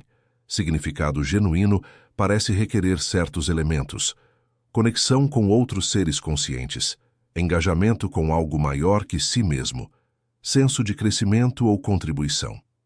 Essas não são regras absolutas, mas padrões que emergem quando estudamos o que realmente leva humanos a reportar vidas significativas, e esses padrões fazem sentido evolutivo. Somos primatas sociais. Evoluímos em grupos pequenos onde cooperação era essencial para a sobrevivência. Faz sentido que encontremos significado em conexões sociais, em contribuir para a comunidade, em fazer parte de empreendimentos que transcendem nossas vidas individuais curtas. E isso pode incluir ciência e busca de conhecimento. Quando o astrofísico passa noites no observatório coletando dados sobre estrelas distantes, contribuindo para a compreensão coletiva humana do cosmos, isso é significativo. Não porque o universo se importa se entendemos ele, mas porque esse astrofísico se importa, porque contribui para projeto compartilhado maior que qualquer indivíduo, porque cada pequena descoberta se adiciona ao edifício vasto de conhecimento científico que futuras gerações construirão. E isso permanece significativo, mesmo sabendo que, eventualmente, em futuro distante, toda essa memória e conhecimento serão perdidos quando consciência se tornar impossível. Temporariedade não cancela significado, torna mais precioso. Músicos criam sinfonias, sabendo que cada performance eventualmente terminará, que gravações eventualmente se degradarão, que mesmo as mais belas composições eventualmente serão esquecidas. Isso não as torna sem sentido. O valor está no ato de criação, na experiência de audiências tocadas pela música, na beleza temporária trazida ao mundo. Similarmente, todo o conhecimento que adquirimos, toda a arte que criamos, toda a bondade que mostramos, tem valor no momento mesmo que não dure para sempre. A pôr do sol não precisa durar eternamente para ser belo. Um momento de conexão genuína com outro humano não precisa ser permanente para ser significativo. Mas existe algo ainda mais profundo aqui, algo que conecta todas essas threads, consciência, morte, significado, impermanência, em uma compreensão unificada que muda completamente como você pensa sobre sua vida. Nos próximos minutos finais, vou revelar a síntese completa, que transforma potencial niilismo em fonte de maravilha e gratidão genuína. Você está prestes a descobrir por que compreender natureza física de consciência, aceitar a ausência de livre-arbítrio, confrontar inevitabilidade de morte, tudo isso combinado não leva a desespero, mas a algo completamente diferente e inesperado. Existe um momento que acontece para muitos cientistas, especialmente astrofísicos e cosmologistas, quando você realmente absorve a escala do universo, não apenas intelectualmente, mas visceralmente. Você está olhando para uma imagem do campo ultra-profundo do Hubble, onde o telescópio foi apontado para um pedaço minúsculo de céu aparentemente vazio, do tamanho de uma agulha segurada em comprimento de braço, e capturou luz de milhares de galáxias, cada uma contendo bilhões de estrelas. E você percebe que esse pequeno pedaço é representativo do universo observável inteiro. Há aproximadamente 2 trilhões de galáxias no universo observável, cada uma um sistema vasto de estrelas e planetas, e talvez vida. E todo esse universo observável, tudo o que podemos ver em qualquer direção, até os limites onde a luz não teve tempo de nos alcançar desde o Big Bang, pode ser apenas uma pequena fração de um cosmos maior que se estende infinitamente além do que podemos observar. E então você lembra que estrelas vivem e morrem em escalas de tempo de milhões a bilhões de anos, que o universo tem 13,8 bilhões de anos, que continuará existindo por trilhões de anos no futuro, que vida humana individual dura talvez 80 anos se você tiver sorte, que civilização humana existiu por apenas alguns milhares de anos, que nossa espécie tem apenas centenas de milhares de anos, que toda a história da vida na Terra, desde primeiras bactérias até agora, cobre menos de 1/3 da idade do universo, e você confronta a completa insignificância de qualquer indivíduo, ou mesmo de toda a humanidade, em termos de escalas cósmicas de espaço e tempo. E aqui está onde 2 reações radicalmente diferentes são possíveis. Uma reação é desespero existencial. Se somos tão pequenos, tão temporários, tão insignificantes cosmicamente, Então por que qualquer coisa importa? Por que nos esforçamos, criamos, amamos, sofremos? Se tudo será esquecido, se o universo continua indiferente se existimos ou não? Essa é a reação nihilista, e é compreensível. Mas existe outra reação completamente diferente. Uma reação que vem não de negar nossa pequenez, mas de abraçá-la completamente, enquanto simultaneamente reconhecendo o extraordinário milagre de estarmos aqui em primeiro lugar. Pense sobre o que teve que acontecer para você existir. Primeiro, o universo teve que começar com condições iniciais muito específicas após o Big Bang. Se constantes fundamentais da física fossem ligeiramente diferentes, se densidade inicial do universo fosse um pouco maior ou menor, se proporção de matéria para antimatéria fosse diferente, você não teria estrelas, ou planetas, ou química complexa necessária para a vida. Depois, nossa galáxia particular teve que se formar de flutuações de densidade no universo inicial. Nosso Sol teve que se condensar de uma nuvem de gás e poeira em um canto particular da Via Láctea. Terra teve que se formar na distância certa do Sol para ter água líquida. Lua teve que se formar provavelmente de colisão massiva com prototerra, estabilizando o eixo de rotação terrestre e criando marés que podem ter sido importantes para a vida inicial. Então vida teve que surgir, processo que ainda não compreendemos completamente, mas que envolveu moléculas autorreplicantes emergindo de química prebiótica. Evolução teve que proceder por bilhões de anos, através de extinções em massa e mudanças climáticas dramáticas, eventualmente produzindo multicelularidade, então animais complexos, então mamíferos, então primatas, então hominídeos, então humanos anatomicamente modernos. Sua linhagem ancestral específica teve que sobreviver cada um desses estágios. Cada um de seus ancestrais, voltando bilhões de gerações para primeiros organismos unicelulares, teve que sobreviver até a idade reprodutiva e reproduzir com sucesso. E então, muito mais recentemente, seus pais específicos tiveram que se encontrar entre bilhões de humanos no planeta. Eles tiveram que decidir ter filhos no momento específico que levou à sua concepção. Um espermatozoide específico dentre milhões teve que fertilizar um óvulo específico, combinando o DNA materno e paterno exato que define sua genética.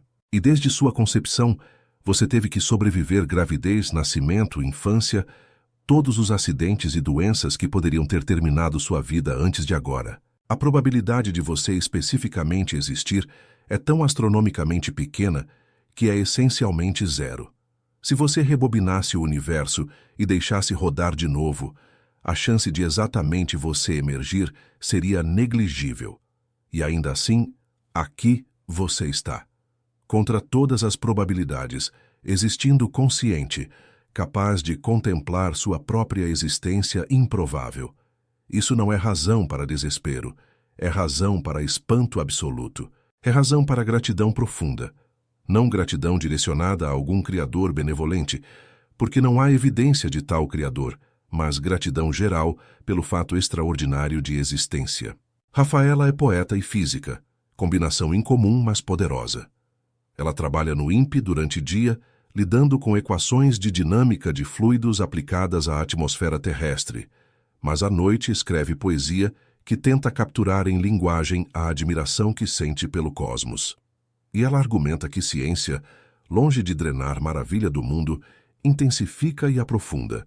Quando você entende como estrelas funcionam, quando você sabe que luz do Sol que aquece sua pele foi produzida por fusão nuclear no núcleo solar, fótons levando milhões de anos para aleatoriamente se difundir do núcleo até a superfície, e então apenas 8 minutos para viajar através do vácuo até Terra, esse conhecimento não torna a experiência de luz solar menos maravilhosa.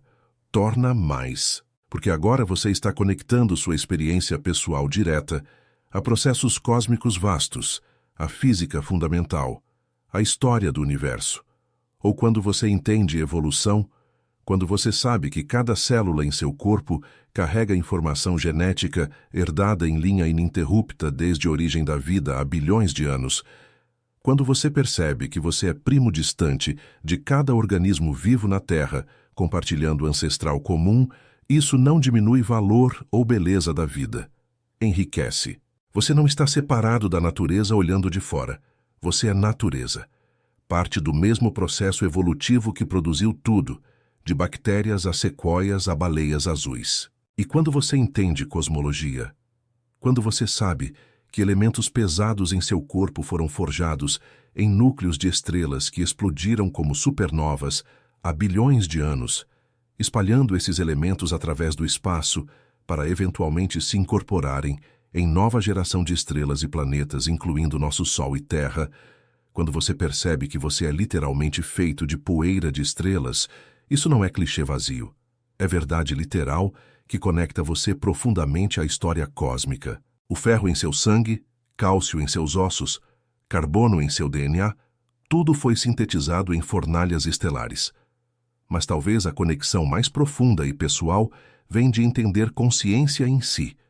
Porque se consciência é o que cérebros fazem, se é padrão particular de atividade neural emergindo de bilhões de neurônios interagindo, então consciência é o universo literalmente se conhecendo. Átomos que foram inconscientes por bilhões de anos se organizaram, através de processos físicos cegos, mas extraordinariamente complexos, em configuração que se tornou consciente.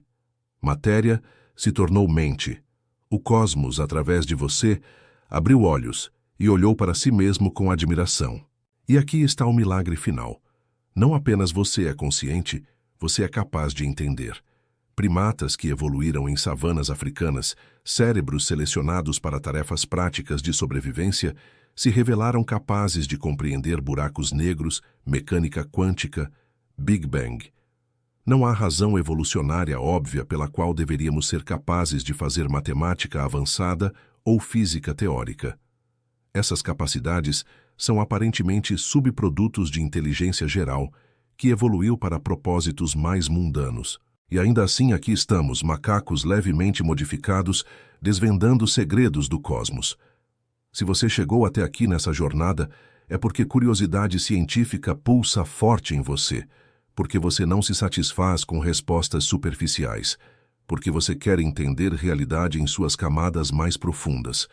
Ative as notificações agora para não perder nenhuma revelação cósmica que está por vir. Estamos apenas começando a arranhar a superfície de questões sobre consciência, livre-arbítrio, natureza de realidade. Cada vídeo leva mais fundo, revela mais, desafia mais suposições. Você faz parte de uma comunidade de exploradores intelectuais navegando fronteiras do conhecimento humano juntos. Vai voltando à nossa história. Existe uma implicação final dessa compreensão de quem somos que transforma completamente como pensamos sobre ética e como tratamos outros. Se consciência é física, se todos são produtos de genética e experiência que não escolheram, se livre-arbítrio é ilusão, então base para julgamento moral tradicional desmorona. Mas isso não leva à moralidade. Leva a uma ética mais profunda e compassiva. Considere alguém que comete crime violento. Na visão tradicional com livre-arbítrio libertário, essa pessoa escolheu livremente fazer mal, apesar de poder ter escolhido fazer bem. Portanto, merece punição, merece sofrer em retribuição por suas escolhas más. Mas, na visão científica, essa pessoa tinha cérebro com predisposições particulares, talvez devido à genética, talvez devido a trauma na infância que mudou o desenvolvimento cerebral, talvez devido à exposição à violência que normalizou certos comportamentos. No momento do crime, estado de seu cérebro, moldado por todos esses fatores que eles não controlaram, levou inevitavelmente à ação que tomaram. Eles não poderiam ter feito diferente dadas condições exatas. Isso não significa que não deveria haver consequências. Sociedade ainda precisa se proteger de indivíduos perigosos. Ainda precisamos incentivos e desincentivos para moldar comportamento, mas o propósito de consequências muda de punição retributiva para combinação de proteção da sociedade, deterrência e reabilitação quando possível. E mais fundamentalmente, nossa atitude emocional muda.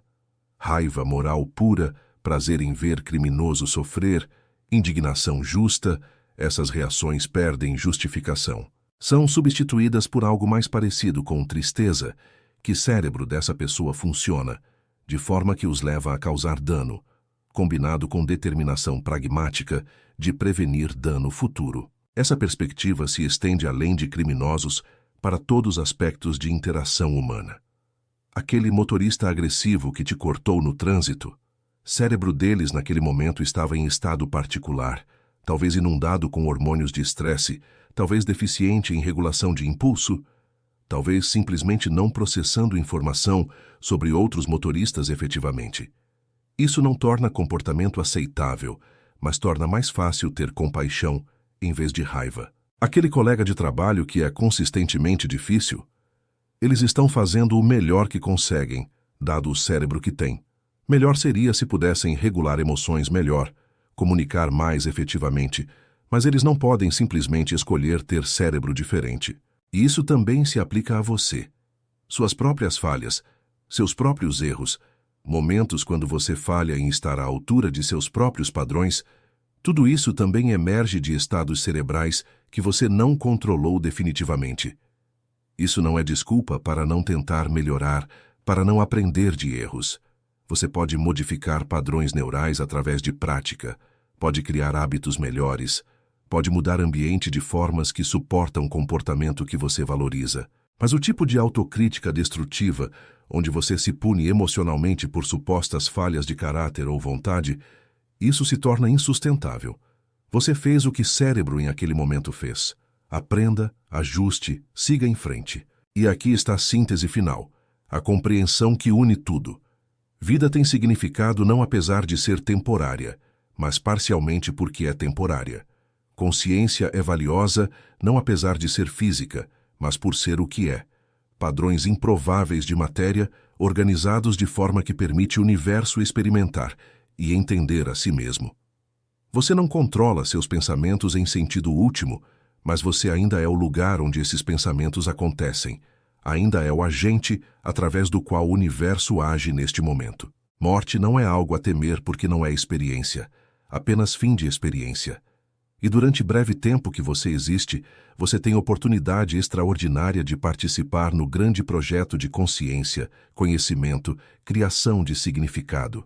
Isso não requer Deus ou alma imortal ou propósito cósmico. Requer apenas que você esteja aqui, agora, capaz de pensar e sentir e escolher como engajar com o mundo dentro das limitações que física e biologia impõem. O fato de que eventualmente você morrerá, que humanidade eventualmente desaparecerá, que consciência eventualmente se tornará impossível no universo, tudo isso é verdade. Mas essas verdades não cancelam o valor do que fazemos agora. Elas tornam mais urgente, mais precioso, mais digno de cuidado e atenção total. Estamos nos aproximando do fim dessa jornada através de consciência, livre-arbítrio, entropia, morte, significado e todas as implicações profundas que fluem de entender esses tópicos através de lente da física e neurociência. Mas antes de fechar, quero levar você a um lugar ainda mais profundo, um lugar onde ciência encontra algo que você poderia chamar de dimensão espiritual de existência, embora não no sentido sobrenatural. Estou falando sobre senso de admiração, gratidão e conexão que emerge naturalmente quando você realmente compreende nossa situação no cosmos. Há um conceito em psicologia chamado experiência de pico, termo cunhado pelo psicólogo Abraham Maslow. São momentos de intenso maravilhamento, de sentir-se conectado a algo maior que si mesmo, de experimentar realidade com claridade e intensidade incomuns. Pessoas descrevem experiências de pico como mais reais que experiência comum, como momentaneamente transcendendo o eu separado e sentindo unidade com natureza ou cosmos. E, interessantemente, estudos mostram que pessoas podem ter experiências de pico, tanto em contextos religiosos quanto seculares. Contemplar vastidão do céu estrelado pode induzi-las. Ouvir música particularmente bela pode. Sentir amor profundo por outra pessoa pode. E entender verdade científica profunda também pode. O cosmologista Carl Sagan descreveu eloquentemente esse tipo de admiração secular em seu trabalho. Quando explicava que nós somos feitos de poeira de estrelas, que estamos conectados ao cosmos de forma mais íntima do que a maioria imagina, ele não estava apenas transmitindo fato científico. Estava tentando induzir experiência de pico, momento de reconhecimento de nossa participação em algo vasto e antigo e maravilhoso. E muitas pessoas relatam que aprender sobre cosmologia ou evolução ou física quântica lhes deu precisamente esse tipo de experiência transformadora. O universo revelado pela ciência é mais estranho, mais vasto, mais surpreendente que qualquer coisa que religião tradicional propôs. Considere apenas alguns fatos extraordinários sobre o universo que ciência descobriu. Espaço está se expandindo, e não apenas expandindo, mas acelerando em sua expansão. Galáxias distantes estão se afastando de nós a velocidades crescentes, eventualmente excederão velocidade da luz em termos de quão rápido distância entre nós e elas aumenta, embora nada localmente se mova mais rápido que luz. E expansão não está acontecendo em espaço pré-existente, é próprio espaço sendo criado. Não há centro de expansão, não há borda. Cada ponto no espaço vê todas as outras galáxias se afastando dele. É geometria tão anti-intuitiva que apenas matemática realmente captura. A maioria das pessoas, incluindo muitas pessoas educadas, não entende expansão cósmica corretamente.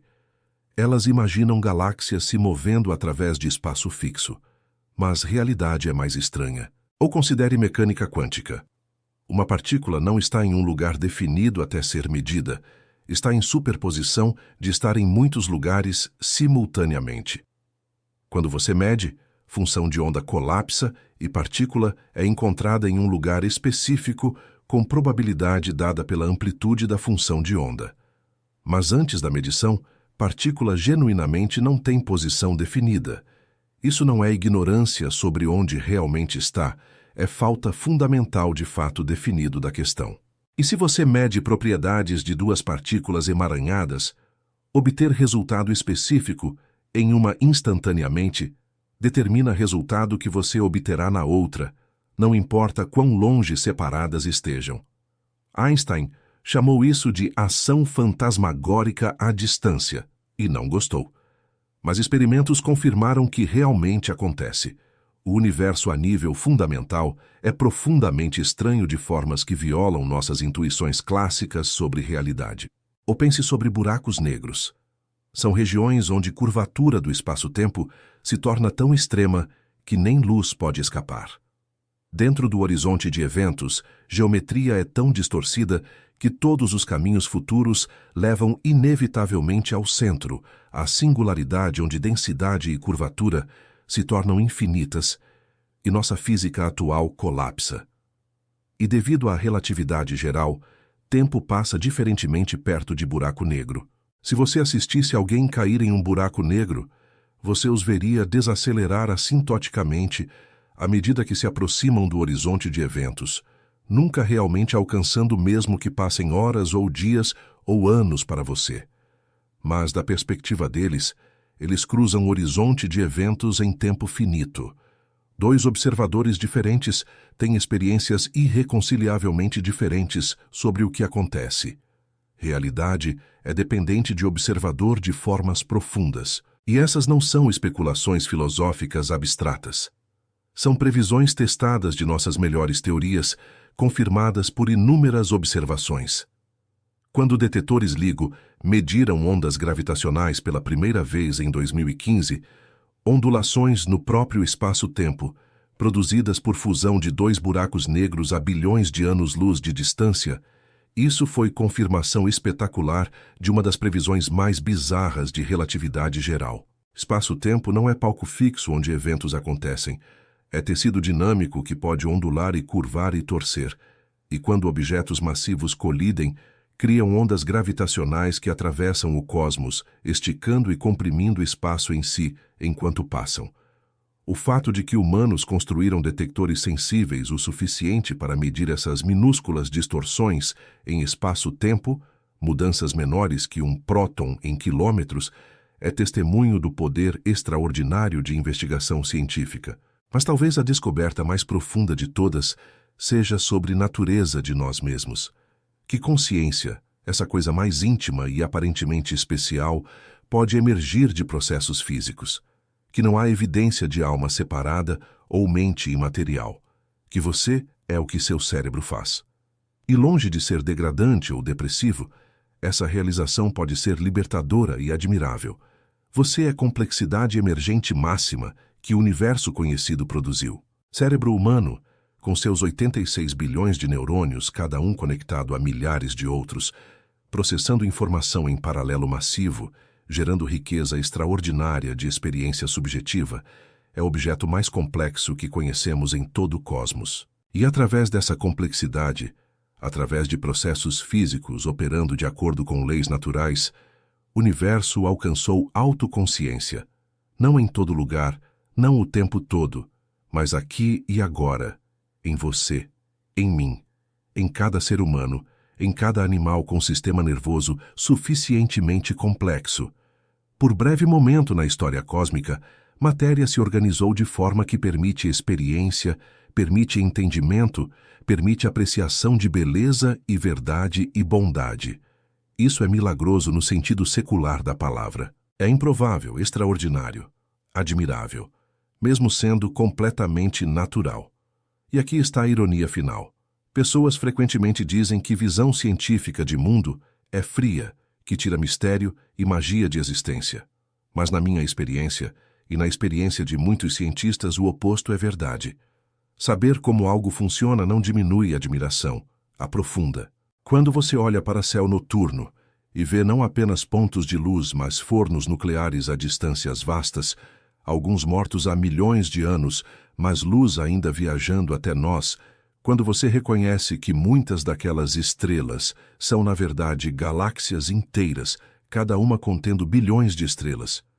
Quando você compreende que está olhando para trás no tempo, porque luz levou anos para chegar até você, viajando através de espaço em expansão, isso não faz a experiência menos maravilhosa. Torna infinitamente mais rica. Ou quando você olha para outra pessoa e reconhece que o cérebro deles contém aproximadamente mesmo número de neurônios que o seu, que dentro de sua cabeça está o universo inteiro de pensamentos e memórias e emoções tão complexos quanto os seus, mas completamente inacessíveis a você, exceto através do filtro limitado de linguagem e expressão, isso induz respeito e humildade. Cada pessoa que você passa na rua é um cosmos de experiência subjetiva. E nenhum de nós escolheu o cérebro que tem, as circunstâncias em que nascemos, as experiências que moldaram quem nos tornamos. Todos estamos fazendo o melhor que conseguimos. Essa compreensão deveria levar à compaixão universal, a reconhecimento de humanidade compartilhada, a ética fundamentada em empatia e cuidado, em vez de julgamento e punição. E quanto à religião, a busca espiritual tradicional, como isso se encaixa? Meu argumento ao longo dessa jornada tem sido que religião falha como descrição de realidade objetiva, mas pode ter valor como prática que cultiva certas experiências e virtudes. Você não precisa acreditar que Deus literalmente existe para encontrar valor em meditação, oração contemplativa, ritual comunitário, narrativas que exploram questões de significado e moralidade. Estas são tecnologias psicológicas que humanos desenvolveram ao longo de milênios. Elas funcionam no sentido de que produzem efeitos desejáveis em consciência e comportamento, independentemente de suas reivindicações metafísicas serem verdadeiras. Secularismo moderno frequentemente joga fora essas práticas, junto com as crenças sobrenaturais. Mas isso pode ser erro. Você pode ter prática contemplativa sem crenças religiosas. Pode ter comunidade e ritual sem sobrenatural. Pode explorar questões existenciais profundas, sobre significado e mortalidade, sem invocar Deus ou alma. Isso é o que movimentos como o budismo secular ou o humanismo religioso tentam fazer, preservando elementos valiosos de tradição religiosa, enquanto rejeitam reivindicações sobrenaturais. E cada vez mais, vemos práticas como meditação mindfulness sendo estudadas cientificamente, validadas por seus efeitos em bem-estar e função cerebral, separadas de seus contextos religiosos originais. Então aqui está onde chegamos, síntese final de tudo que exploramos. Consciência é física, emergindo de atividade neural complexa. Livre-arbítrio no sentido libertário forte provavelmente não existe. Nossas ações emergem de estados cerebrais que não controlamos definitivamente. Matemática é ferramenta inventada por humanos para descrever padrões em natureza, não reino platônico de verdades eternas. Pensamento tem custo entrópico e eventualmente se tornará impossível quando o universo esfriar demais. Morte é fim de experiência, não transição para outra forma de existência. Religião fornece conforto e comunidade, mas não verdade objetiva sobre cosmos. E ainda assim, apesar de ou talvez por causa de todas essas verdades sóbrias, vida pode ser profundamente significativa. Significado não vem de descobrir propósito cósmico pré-existente, mas de criar significado através de nossos valores e comprometimentos. Não precisamos durar para sempre para importar. Não precisamos estar no centro do universo para ser valiosos. Não precisamos controle definitivo sobre nossos pensamentos para sermos agentes que fazem diferença. E não precisamos de Deus para sentir admiração, gratidão, conexão a algo maior que nós mesmos. Porque aqui está a verdade final: você é extraordinário. Não no sentido de que você é melhor que outros ou cosmicamente especial, mas no sentido literal de que você é extraordinariamente improvável, extraordinariamente complexo, extraordinariamente capaz. Você é resultado de 13,8 bilhões de anos de evolução cósmica. Você é matéria que se organizou em configuração que permite autoconsciência. Você é o universo olhando para si mesmo com admiração. E por breve momento que você existe, você tem capacidade de experimentar beleza, entender verdade, criar significado, conectar com outros, reduzir sofrimento, aumentar bem-estar, deixar mundo ligeiramente melhor do que encontrou. Esse é seu projeto, se escolher aceitá-lo. Não porque Deus mandou, não porque o universo se importa, mas porque você se importa, porque você pode, porque em grande vastidão do cosmos, em face de morte térmica inevitável bilhões de anos no futuro, em reconhecimento de nossa pequenez e temporariedade, você ainda tem esse momento, essa vida, essa oportunidade de participar no milagre extraordinário de existência consciente. E isso, no final, é suficiente. É mais que suficiente. É tudo. A jornada que fizemos juntos hoje revelou verdades que muitos acham perturbadoras, mas espero que você veja, como eu vejo, que essas verdades são libertadoras. Elas nos liberam de ilusões reconfortantes, mas frágeis. Elas nos conectam mais profundamente à realidade como ela realmente é. E realidade como ela realmente é, revelada através de física e neurociência e cosmologia, é mais estranha, mais bela, mais admirável que qualquer mito que inventamos.